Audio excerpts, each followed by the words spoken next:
Yeah, good morning. Glad to see that so many of you made it. I'm sure last night was really fun. I was up mostly working on my talk, but I was still up quite late. So yeah, I'm me. I'm JLips on Twitter, and I work for a company called Sauce Labs.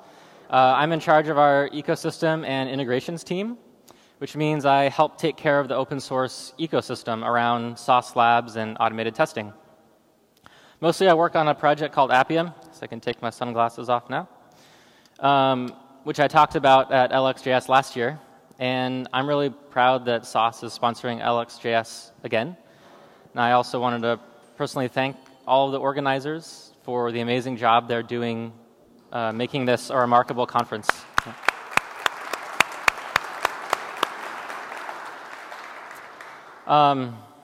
Last year, with their support and encouragement, I had the most fun that I've ever had giving a conference talk, and I'm really thankful to have the opportunity to hang out with you guys a second time. By the way, this song I actually have sort of a recording of. It's just an acoustic version, but I gave it to David, so you might hear it during some of the breaks if you liked it from last year.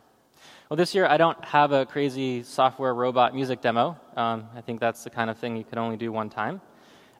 Instead, I want to engage you guys with some questions I think are important for us to wrestle with. Something I love about the JavaScript community is that we take the time to talk about more than just programming. We don't always have a perfect dialogue about cultural issues, but I'm heartened that the dialogue exists somewhat.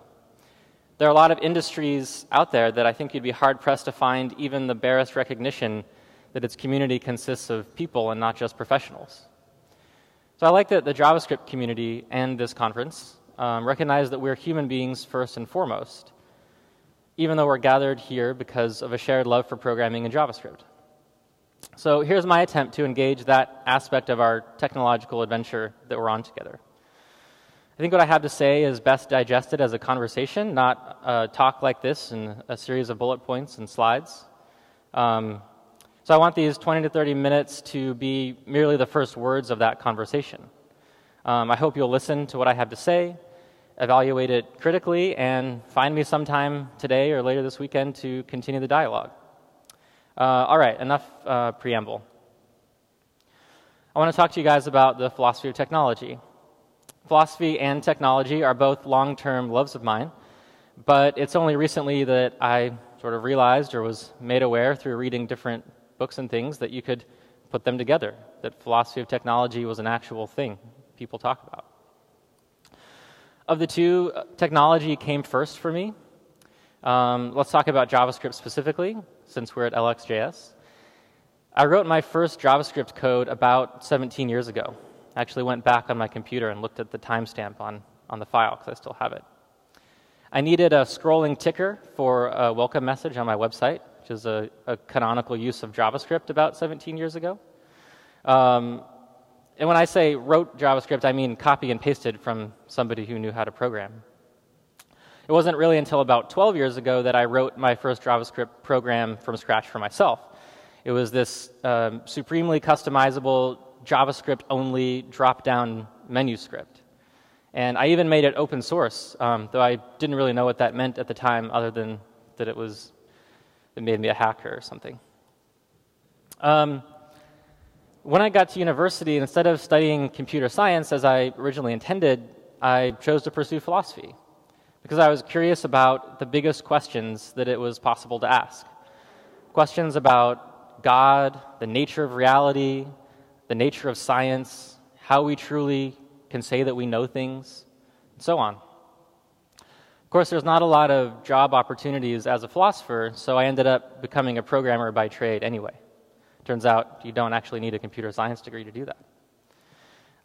One thing I learned from philosophy is how to approach questions, asking questions.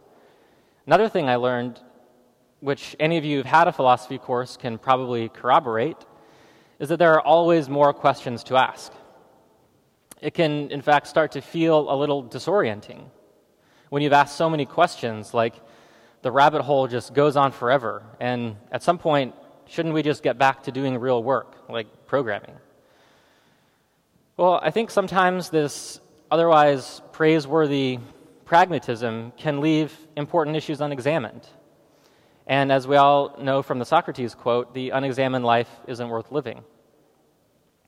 So today I want to ask, what have we left unexamined in the pursuit of our technological careers? What has the world left unexamined in its wholehearted and wholesale adoption of technological solutions to nearly every problem?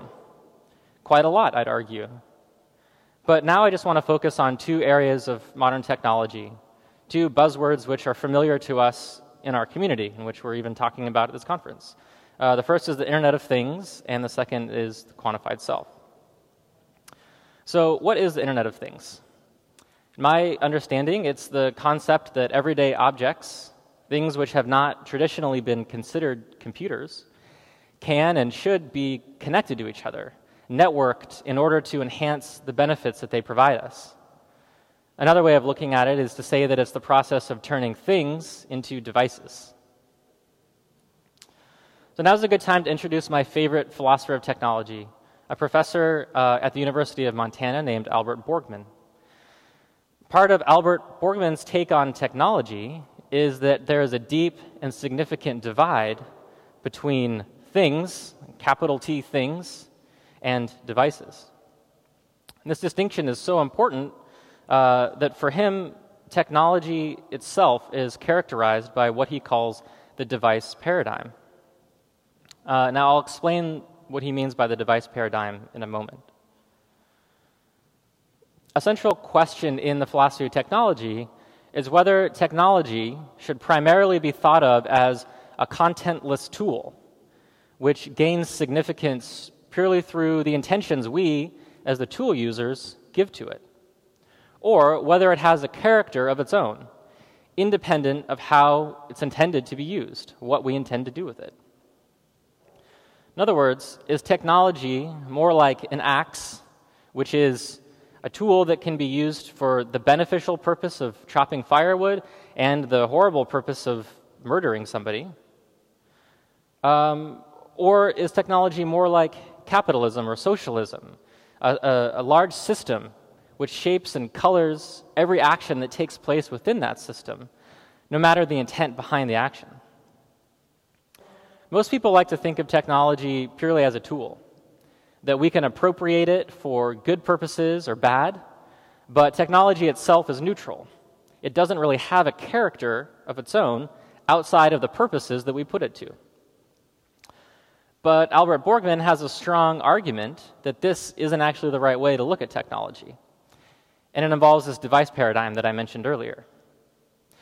Borgman claims that technology can best be understood and explained by looking at canonical examples of technology, in other words, a paradigm of technological devices, and noting what these all have in common, what the most important features of all these things are. And what they have in common is the attempt to make a certain good available to us in a non-burdensome way. So what do I mean by that? What I mean by good, in this case, is just something that's necessary or desirable for human life. Food, drink, safety, entertainment, shelter, all those things. And what I mean by available in a non-burdensome way can be cashed out in terms of 4 different requirements. First, let's give an example to talk about what these requirements are. Let's say the good that we're talking about is the good of heat.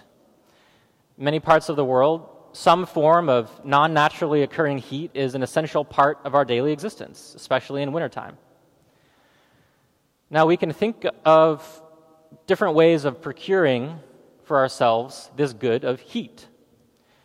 A pre-technological way would be to light a wood fire in a stove in our hut or something, or in our cabin, in our house.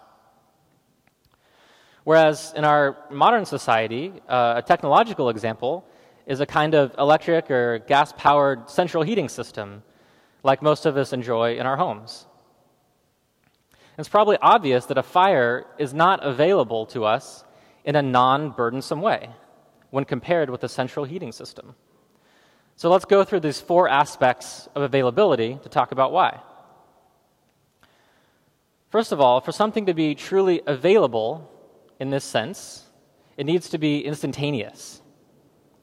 Wood isn't instantly available to us in burnable form. We need to chop it, we need to gather it, and this is a hard and time-consuming process. A central heating system, on the other hand, begins to provide heat as soon as we flip a switch or turn on a dial. It's instant. Second, perfect availability requires that a good be ubiquitous, meaning that it must be available everywhere. A wood fire does not meet the standard here in the sense that when it provides heat, it does so in a limited way, only in the vicinity of the fire itself. It's uneven. It's not equally distributed across the entire house. Whereas a central heating system uses a system of ducts and vents to ensure that the entire house can benefit from the heat. So the third requirement is that for something to be truly available, it needs to be perfectly safe. Wood-burning stove is far from safe. Working with the tools required to chop wood can be a source of serious accidents, and of course fire itself can be a cause of burning down your house, causing death and destruction, as used to happen, probably sometimes because of wood-burning stoves. A central heating system, on the other hand, is relatively safe. We can leave it on for months or years without worrying that it's going to burn down our house. Okay, finally, for a good to be truly available, it needs to be delivered easily, without a lot of physical or cognitive effort. It definitely takes a lot of effort to prepare, use, clean a wood-burning stove. Never mind the effort to chop and stack the wood in the first place. And it takes mental effort to remember to check the stove, keep it heating optimally, make sure it's not burning down your house. Central heating, on the other hand, is so easy to use that many of us forget that it's even a part of our daily existence. We can set it on a program that matches our heating needs and not think about it ever again, unless it happens to break down. So this is the foundation of the device paradigm, the process of making goods available to us in a non-burdensome way. And indeed, this has been precisely the promise of technology since Descartes dreamed about what control of the physical environment would allow us to achieve. This is before the Industrial Revolution. The elimination of burdens and dangers that make life disagreeable and unpleasant. He predicted that once we gained enough control through the natural sciences of our surroundings, we'd be able to make everything available in this way. And it sounds like a reasonable, laudable goal, right? And I won't argue that it's not. But I think it's important to realize two things about it. First, this is the very DNA of technology. It's not just some incidental aspect of it. It's a philosophical stance at the very core of the technological enterprise that this is what matters. So everything technology touches, everything we do with technology is going to be shaped according to this philosophy. In that sense, it's not true that technology is just a neutral tool. It has a definite character, and that character is the continuous attempt to make goods available to us in a non-burdensome way. Secondly, and I think more importantly, this focus on availability for availability's sake leads inevitably to a rift down the middle of things themselves, a division of a thing, which before was just a whole entire thing, into a mechanism and a product. So let's go back to the example of heating. In pre-technological eras, it wasn't possible to distinguish a good, like heat, from the way that good was procured. In the middle of a cold winter, it wasn't possible to have heat without a fire. And it wasn't possible to have a fire without firewood. And it wasn't possible to gather that firewood without going through the laborious process of chopping up trees. So staying warm was inextricably tied up with this direct physical investment of time and energy. You couldn't separate it. They were one and the same thing. But once we have enough control of nature, we can produce heat without firewood. We can begin to think of heat as something on its own, a commodity, as something independent of the way that it's produced. And once we do this, we can begin to care progressively less and less about the way that it's produced, until we wind up with the current situation where we enjoy central heating in our homes without having any idea how it actually works. And it doesn't matter. If central heating technology changed tomorrow to use a completely different method of heat production that was equally available, safe, all those things, and someone installed it in our house without telling us, we'd probably never even notice. What matters to us is the commodity, the good that's produced. So let's look at another common device as an example, a television. What's the good or commodity that a television provides us? Well, embedded in a larger cultural context, it's entertainment or information, something like that. But purely as a physical object, the good that it produces is the clarity of representation of a moving picture.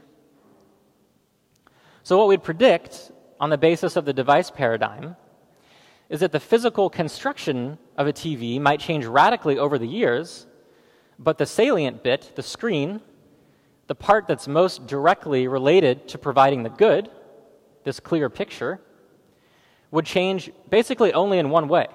It would become clearer and more prominent. And this is exactly what we find. Early TVs were mostly bulky objects with a small, distorted black and white screen. And through a variety of vastly different picture-producing technologies, mechanisms, we've gradually evolved to where we are today. We have these large, flat TVs where it's almost not possible to see anything other than the screen, which is amazingly clear and sharp. And we don't care that our TV might use a liquid crystal display rather than vacuum tubes. And if this technology changed tomorrow to something cheaper or easier to manufacture, hardly anyone would even notice, as long as the screen stays the same. We don't care about the physical bits of the TV, we care about the picture. So the point that I've been trying to make is that devices don't have a single essence. They have a divided essence, two aspects, halves or layers. One aspect is the thing the device does for us. Its commodity, its good, its function. The other aspect is the physical stuff of the device itself, the arrangement of silicon and metal or whatever that enables the device to live out its function. And this can be replaced time and time again without changing our appreciation of the device. The form, in this sense, doesn't even really matter. The stuff that makes up the device isn't what's important to us. It's the function. Another way of looking at it is that there is a distinction between means and ends in devices themselves, what the device is for and how it does what it's for.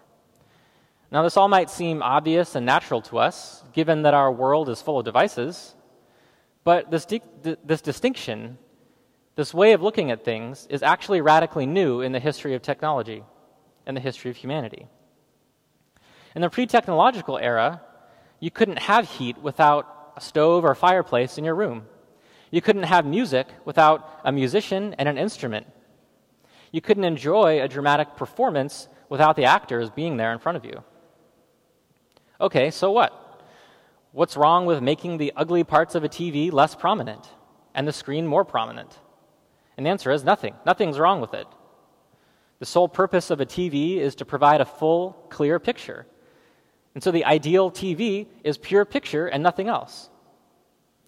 The problem comes in when we use technology to make goods available to us which were once delivered through a deep engagement with the natural world or society, and which often brought along intangible or unquantifiable goods with them as part of the process. To think more about that, let's go back to the example of the wood-burning stove. So a wood-burning stove gives us the good of heat, just like a central heating system. Now, it had all the drawbacks that I mentioned earlier in terms of availability. It wasn't safe, it wasn't ubiquitous, it wasn't all these things. Compared to a central heating system, chopping wood and keeping it burning in one room of the house is an awful lot of, to us, wasted energy and work. It was very burdensome. It was very laborious. So along with this tedium came some benefits, though. Gathering and chopping wood served as part of the daily rhythm that served as a reference point for the day's activities.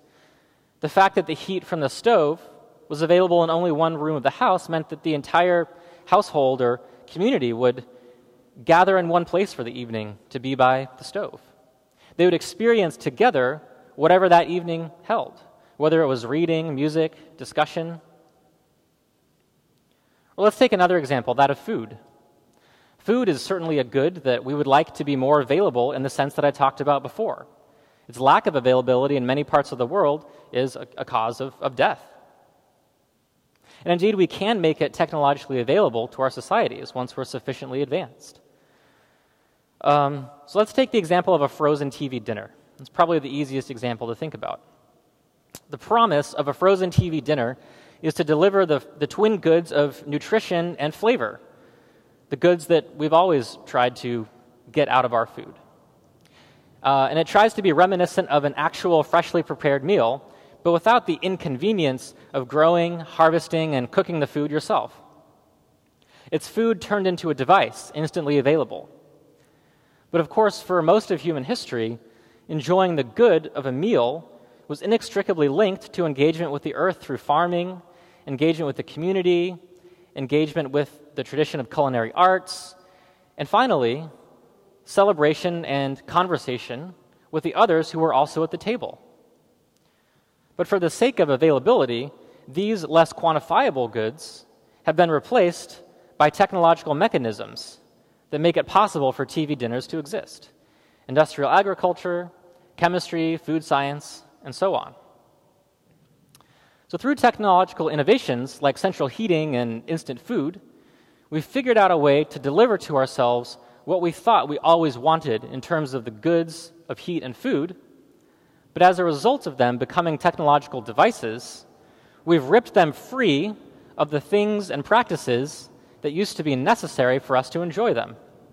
And it turns out, I would argue, that some of these things and practices, like certain kinds of manual labor, engagement with and knowledge of the natural world, the skill of cooking, or the celebration of a community, are really important for us as humans. I don't think this is the fault of technology, as if technology were some person out there trying to destroy what's meaningful about human life.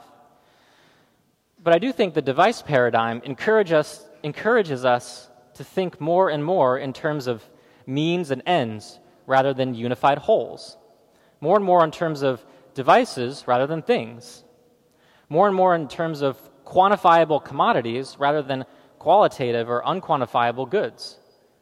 And more in terms of individual consumption rather than collective creativity. So let's bring it back to the Internet of Things. Am I saying that the things in our lives shouldn't be more connected? That we should stop writing JavaScript to control physical hardware? Otherwise, we'll ruin society? No, I'm not saying that. I'm simply trying to get us to recognize that the driving force of technology, the device paradigm, entirely ignores the hard-to-define, unquantifiable goods that make up human significance. I want us to ask a few questions before we wave our magic technology wand over something that looks like a problem, to make sure that in solving it and making a good more available, we're doing so in such a way that leaves us just as human as we were before. Speaking of being human, let's talk for a minute about the quantified self. The technologist Jaron Lanier, I'm not sure how to say his name, has a great book called You Are Not a Gadget that I think addresses this particular topic in a much better way than I can. All I want to say is that I fear the quantified self movement will lead to treating human beings as devices rather than whole unified persons, rather than things in ourselves. And of course, historically, treating humans as anything other than persons has had disastrous consequences. Now, don't get me wrong, I love data as much as the next nerd, and I was initially inclined to jump on board this bandwagon. Track my runs so I can create reference points and understand my progress.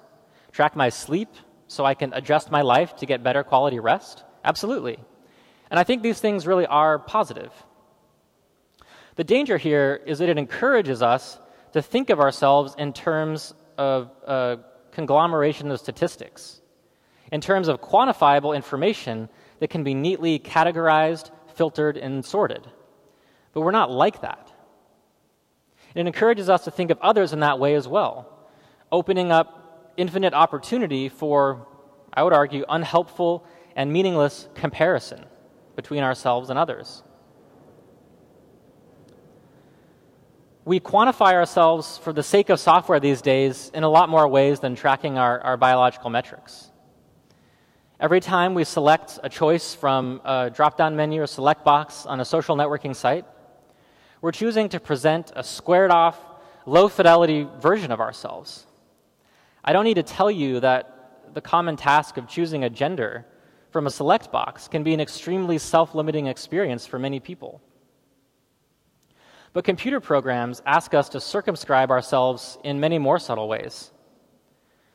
Just because it's convenient for computers to think in terms of binary or mutually exclusive categories, just because it's convenient for database queries to filter based on preset options, doesn't mean this is a good way to model human behavior or relationships. But we as humans are really good at adapting, and we've been really good at adapting to what has been technologically feasible or technologically easy.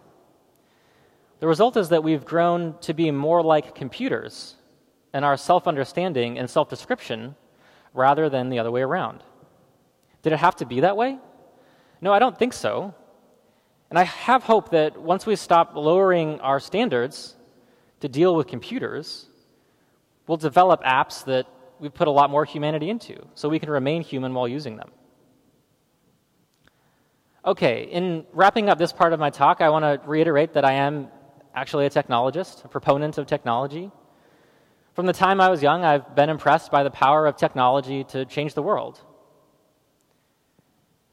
I was really excited about the possibilities for creative expression that it opened up for me as a kid and last year. I loved writing code to play music on mobile devices for you guys.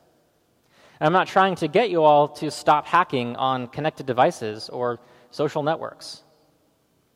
What I'm trying to do is get this community to start looking at technology not just as a tool, not just as the obvious solution to the world's problems, but almost as an entity in its own right that has its own characteristic way of operating. I think we really need to know ourselves before we can engage with technology, or we will find ourselves and our technological creations unwittingly reshaped by it in ways that we might not predict, ways that might have unintended side effects. We need to decide for ourselves, in essence, what it means to live well as a human being. And this, of course, is one of the classic questions of philosophy. What is the good life? And I'm certainly not going to try and come up with an argument about that here. I did give some hints along the way of what I think might be involved, and I'd love to engage you all in further conversation about it. But the point is that we need to go down that rabbit hole for at least a little bit if we want to answer the questions I'm raising about how we go about developing technologies that augment and ennoble human persons, rather than diminishing and demeaning ourselves and our neighbors. Well, I wanted to leave you guys with a concrete experience to accompany the very philosophical and abstract nature of this talk. The most symbolic thing I could think of to do is to write and play a new song for you guys. It's a song that I wrote with the theme of this talk in mind. I wanted to capture the idea that there's something unique about this physical experience that we're sharing together. Especially when it comes to music, I think shared physical experience is very important. In the future, I might record this song. I probably will. And through a number of takes and attempts at recording it, I'll probably capture something that I think is maybe a perfect performance or a perfect recording. But I think that the minor variations and even missed notes and forgotten words in this live performance can combine themselves into an unrepeatable perfection of a totally different kind. And that's what I'd love for you all to experience right now. So I wrote this song on an instrument that I've barely ever played before. Apparently it's a Russian instrument called a domra. Are there any Russians who can validate that that's true in the audience? Is this in fact a domra? It's true. All right, good. My dad gave it to me as a gift when he came back from Russia like 20 years ago. I was a child. I didn't even know how to play guitar at the time, and I never really figured out what to do with this. But I got it out of storage a few months ago, and I've really been loving the sound that it has, so I've kind of taught myself how to play it. I don't even know if it's tuned in the traditional manner. It has a great sound, and I wanted to play it for you guys. Also, I could fit it on the airplane much easier than a guitar. So I'm also going to do something a little different during this song to try and engage all of you, so it's not just a passive listening experience. So I have a URL on the screen, and I'd love for you all to go there now on your laptops or mobile devices, and hopefully we don't oversaturate the network. If you have a mobile device that's on the cellular data, maybe use that instead, so people who only have laptops can use them. It should work on a mobile device too. It's a very small app that asks you to enter one word that describes how you're feeling. And notice that it's a text field that allows for arbitrary input rather than a select box. Now, I thought we could try an experiment together to make this experience even more unique. As I play this song, I want you to submit the words that you've chosen to describe how you're feeling. It only lets you submit one word, so no phrases or things like that. And the words are going to be animated on the screen up here in real time. You can update the words in real time as well, so if your feelings change over the course of your song, you can create new words. But I have two simple and serious requests. One, please be honest. I think this experience would be lessened by jokes or dishonesty. And secondly, please don't be a troll. I know that anonymity on the internet means that someone is going to write something obscene. But I have higher expectations of this community. So I'd love to have you experience this with me in a real way. So thanks for listening. I'm going to, I guess I should fill out how I'm feeling too. Maybe I can go full screen.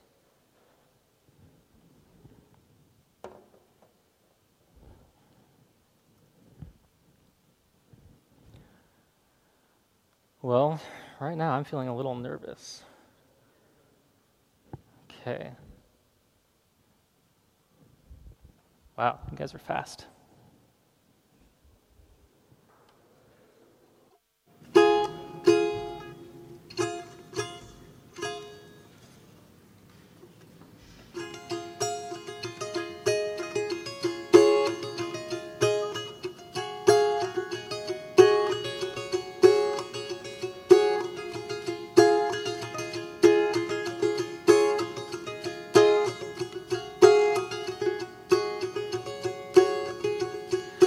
My eyes falter, drop their gaze. I cannot see things anymore.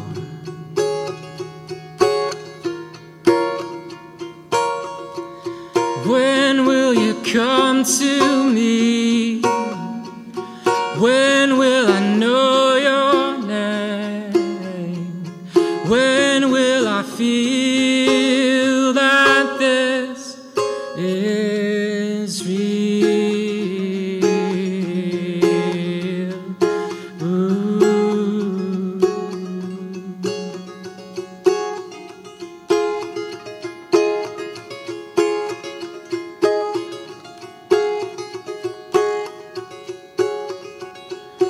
All I have are shreds of faith. These simulations I have made.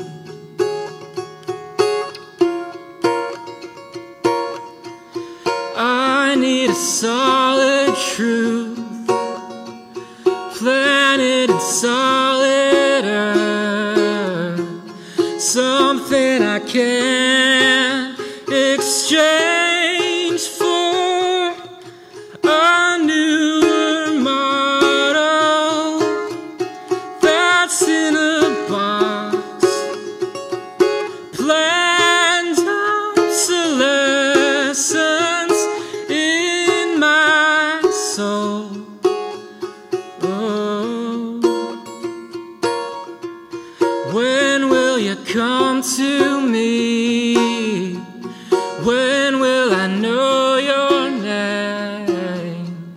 When will I feel that this is real?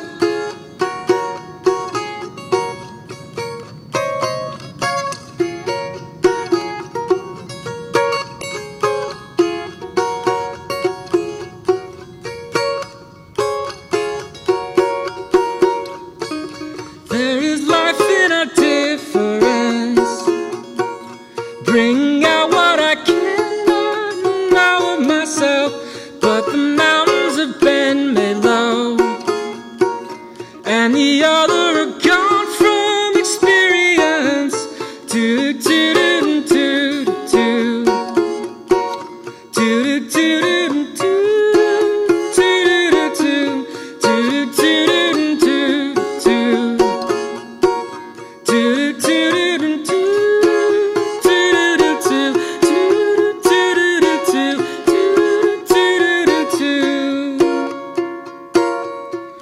When will you know your name? When will you come to me? When will I feel that this is real? Ooh.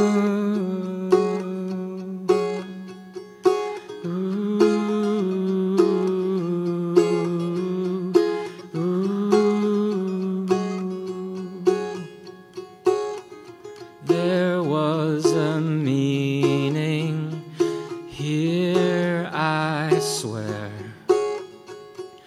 but I can't see it anymore.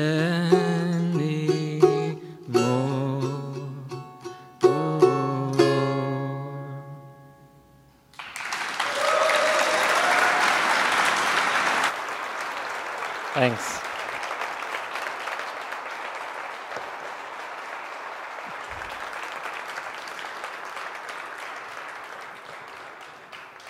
Wow, that was fun. Thanks for letting me do that. How do I get back to my thing?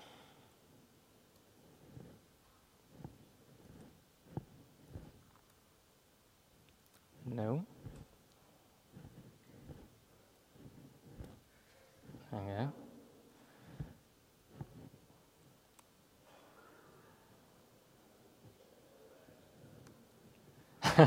Good thing it didn't crash earlier. That's awesome. Last slide. First of all, thanks for experiencing that with me. I didn't notice any particularly obscene words. Someone did write bacon, which is a pretty good way to feel sometimes. I take that as a compliment.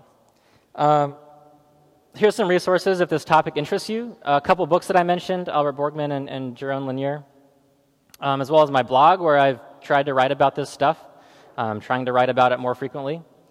And then the Meteor app, it's a Meteor app that I created for this live experience, is also open source, so it's up on GitHub. So if you want to go play a song somewhere and have people write how they're feeling, feel free to reuse that. Take a look. All right, well, thanks a lot. I'm very excited for the rest of the day, and enjoy the rest of the conference.